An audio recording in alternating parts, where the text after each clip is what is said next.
Bonjour à toutes et à tous, c'est Emmanuel Correa. Dans cette vidéo, je vais vous parler de la mise à jour de Adobe XD de janvier 2020.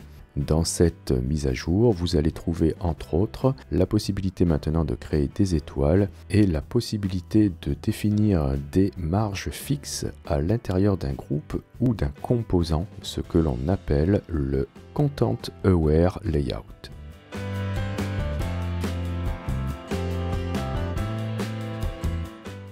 On a la possibilité maintenant dans XD de créer des étoiles. Vous devez utiliser l'outil polygone, raccourci Y. Vous posez votre premier polygone. Vous pouvez créer les branches soit en manipulant le widget ici que vous avez à droite de votre côté ici. Ok, donc vous cliquez dessus, vous allez faire rentrer comme cela vos branches. Cette valeur de rentrée ici correspond à un pourcentage de la taille du diamètre que vous avez au niveau des pointes des branches. Ok, donc ici 50%, vous voyez, dans l'inspecteur propriété, vous pouvez aussi saisir une valeur. Si vous mettez une valeur encore plus petite, eh bien vous allez encore rentrer, voilà, à l'intérieur de votre forme. Ensuite, vous pouvez modifier le nombre de branches à ce niveau-là. Dans l'inspecteur propriété, vous pouvez saisir une valeur ou utiliser bien sûr les flèches haut et bas de votre clavier. D'accord. Et ensuite, vous pourrez définir des arrondis ici, à côté, ou bien utiliser le widget d'angle que vous avez aussi sur la forme à ce niveau-là. Donc voilà, c'est très simple, ça ressemble déjà à ce qu'on fait dans Illustrator et dans InDesign. Rien de bien nouveau de ce côté-là.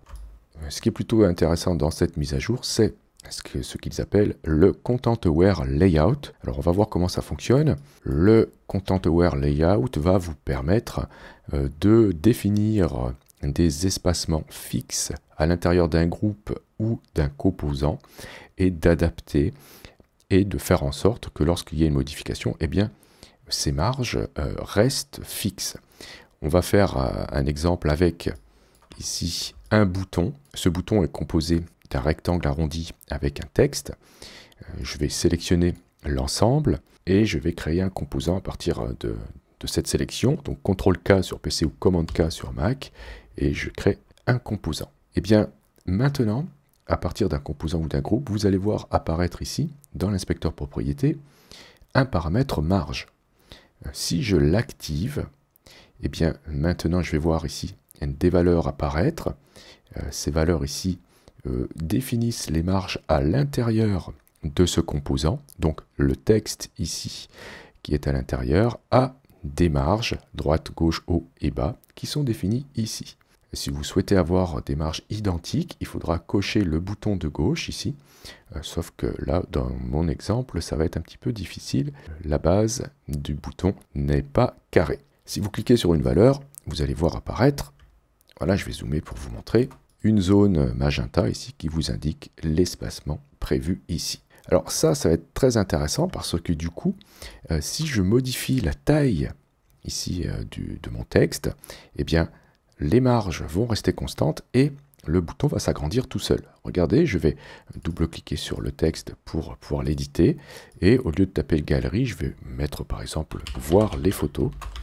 Voilà, et vous voyez que le bouton s'agrandit automatiquement puisque les marges sont restées constantes.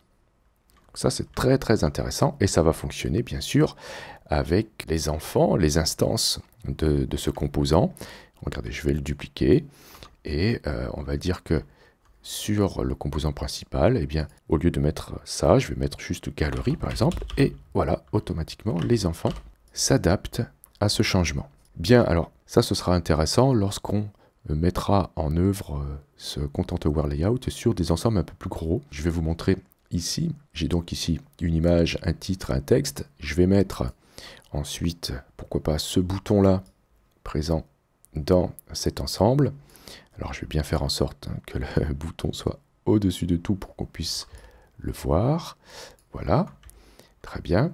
Et ça serait bien que si par exemple je fais une modification comme je l'ai fait tout à l'heure sur le texte, eh bien tout l'ensemble s'agrandit en fonction de cette modification que je n'ai pas à le faire moi-même du coup. Alors comment on va faire ça? Eh bien déjà premièrement, il faudra faire attention si vous avez des photos. Alors je préfère vous le dire tout de suite parce que ça ne fonctionnera pas avec tous les modes d'affichage des photos. ici, je vais sortir cette image. Si on regarde dans ici mon panneau calque, c'est bien juste une photo qui est dans une forme. Hein. Si je double-clique dessus, on voit bien que la photo est dans une forme. Et comment on fait ça? Eh bien, tout simplement, hein, vous faites votre forme et vous faites glisser votre photo depuis un navigateur directement dans la forme. Alors, ça sera différent de la création d'un masque. Si je fais une forme et que j'importe cette fois-ci ma photo, d'accord, j'ai la possibilité de mettre dans ma forme, après avoir sélectionné l'image et la forme, je fais un clic droit et je vais choisir ici de masquer avec une forme, ok. Donc là, on a bien quasiment le même type d'affichage que la photo précédente, ou même celle-ci. Hein, si je double-clique dessus, j'ai bien la photo dans une forme, là aussi, sauf que là, je suis en présence d'un masque. Et juste pour rappel, hein, si je change la taille de ce masque, eh bien, au bout d'un moment, le masque sera plus grand que la photo, mais la photo ne va pas s'agrandir.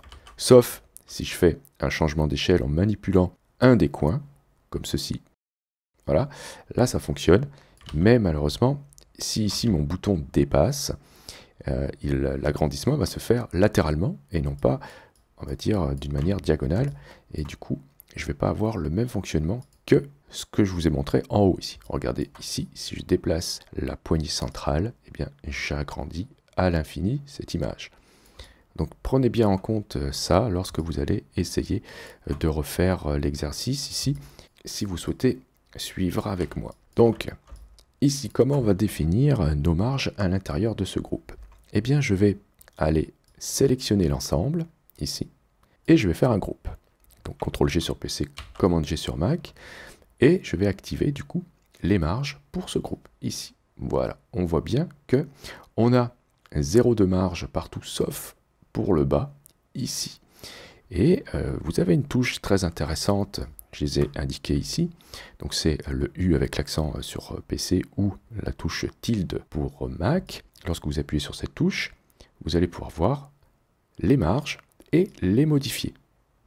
Voilà, vous pourrez aussi bien sûr saisir une valeur dans l'inspecteur propriété, c'est la même chose, mais le fait de pouvoir le faire comme ça à la volée, je trouve que c'est plutôt intéressant. Donc on a 0 de marge sur les côtés. Pourquoi? Parce que notre image ici qui est dans le groupe, eh bien, touche les bords de la forme blanche dans laquelle elle est insérée. Ok, et du coup, ben voilà, c'est elle qui dicte les marges de 0 puisqu'elle touche tous les bords.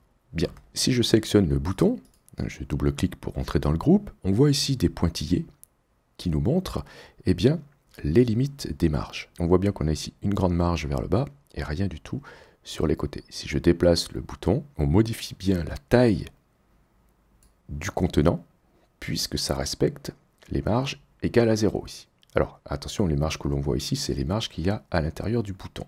Donc les marges à 0 de notre ensemble sont bien respectées, mais moi j'aimerais que l'image et le texte suivent.